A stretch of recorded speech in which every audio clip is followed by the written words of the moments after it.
Hey everyone, David Morrison back from the Vols Society as we continue with our 2025 Tennessee football opponent preview videos. As now we have entered into conference play. Our last video we did focus on the four non-conference games, and now we are going to take a look at the individual SEC teams that Tennessee will face throughout this 2025 season. Uh, our goal for this video is to, like I said, dive into each game. It's not going to be a full preview of the opponents. It's not even going to be a win-loss prediction or a score prediction. It's just kind of a mindset of what Tennessee is going to be facing possibly that particular week.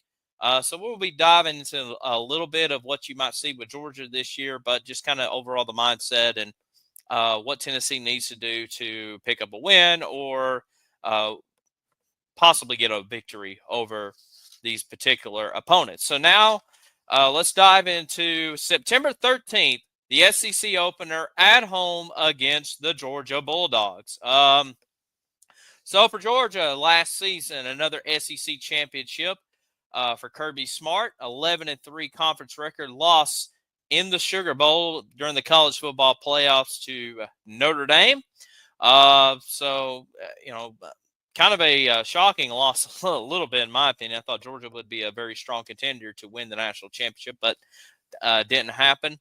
Kind of looking at this Georgia team in general, obviously losing a lot of players, via transfer portal or the NFL draft. They lost Carson Beck, their starter from last season. Looked like he was heading to the NFL draft, but then at the last minute decided to transfer, and he found a new home in Miami. And as far as like other players go on that offensive side, they lost Trevor Etienne, the running back, off to the NFL. Also, wide receivers, Anarius Smith and Dominic Lovett, both got drafted. They ended up losing a wide receiver to Mississippi State and Anthony Evans, which I don't think he played a whole lot for Georgia last year for them. And on the offensive line, they lost three offensive players. Both all got drafted, headlined by Tate Ratledge, who had a great career at Georgia.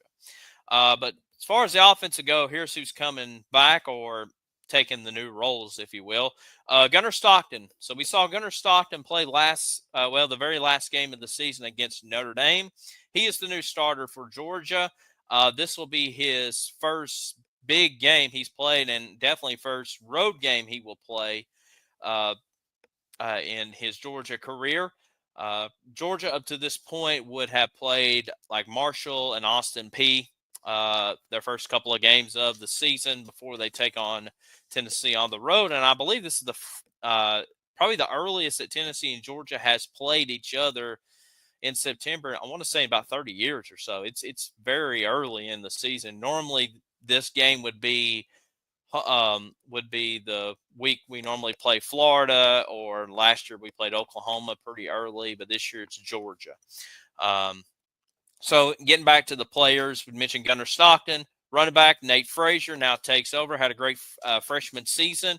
He's now the feature back. They end up picking up Josh McCray from Illinois.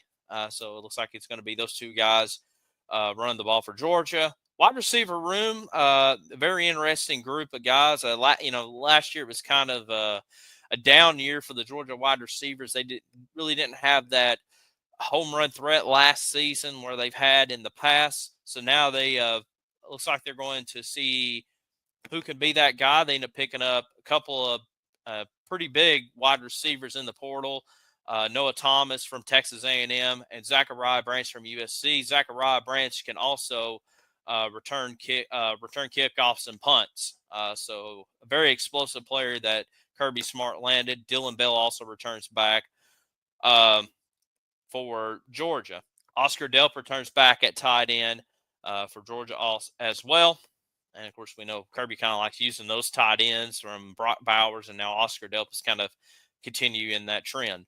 Offensive linemen, we mentioned the three guys drafted. It seems like, they do have some new guys coming or guys that's been in the system now taking those starting roles. I don't expect a big drop-off from Georgia's offensive line from Last year to this year, I mean, Kirby's an old offensive lineman himself, so I know he's going to have these guys prepared to play.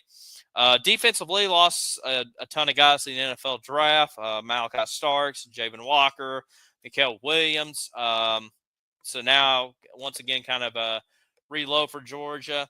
Headlined by Christian Miller and C.J. Allen leads that group, and of course many others as we'll see coming aboard as the season goes on. But just kind of the head-to-head matchup and where Tennessee and Georgia will be up to this point.